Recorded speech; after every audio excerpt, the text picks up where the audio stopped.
Hey, Doc. End of first quarter, there was that 4 straight turnovers when you hadn't turned the ball over at all to that point. And then that's just sort of seemed to bleed into the rest of the second and the third when they were able to flip the game. I guess just, I don't know if the back-to-back caught up or they're hot. Like, what did you see, I guess, that end of first? I didn't even think we had it then. I thought we were dead-legged most of the game. We didn't think well, which is a direct sign of fatigue. Didn't execute very well. Our passes were really late. Like, I didn't think we passed the ball well at all tonight. We had guys open, and then we passed it. It felt like that the entire night. I thought Giannis and Dame almost tried to will the game, which was probably not good either, because exerting so much energy there. So, one thing I wish I had played like 12 in the first half. I actually talked about that with my staff. I thought we should have done it and kind of got talked out of it, but I don't know if it would matter. It's easy to say that now. But I just felt like it's every once in a while you have these games, these scheduled games where my thought was let's get to the second half and be alive, and then try to steal it. You hate that to say that at home, but it was just the feeling of that. That was an emotional, hard game yesterday, and then to come in tonight, I didn't think we had a lot.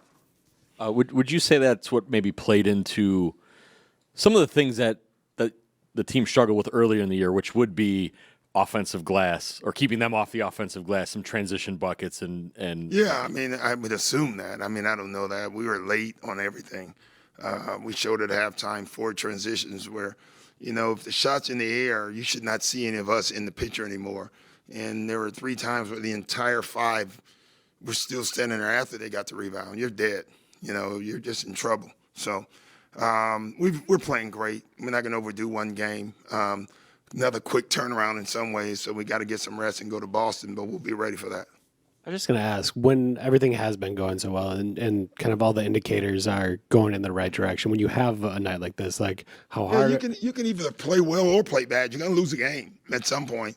We could have been fresh-legged tonight and Atlanta played well and beat us. It wouldn't have turned around what we've been doing. It's just one game, so we won't overdo it. We'll watch a little film. This is one that my guess I won't watch a lot of film. I'll start getting ready for Boston.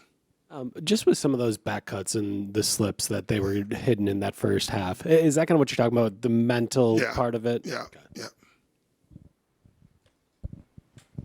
You're being pretty honest, about the back-to-back and the cup and the emotion. Do you try to get anything out of this then as a coach to see what you can do? Because you can't force people to get their rest or to recover, but... Yeah.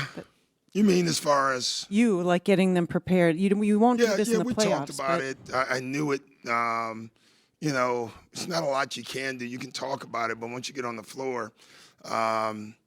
the only thing I always, you have regrets after the game. I really do wish I had done what I talked about doing. Easy to say now, but maybe that would have helped. All right, guys, thank you.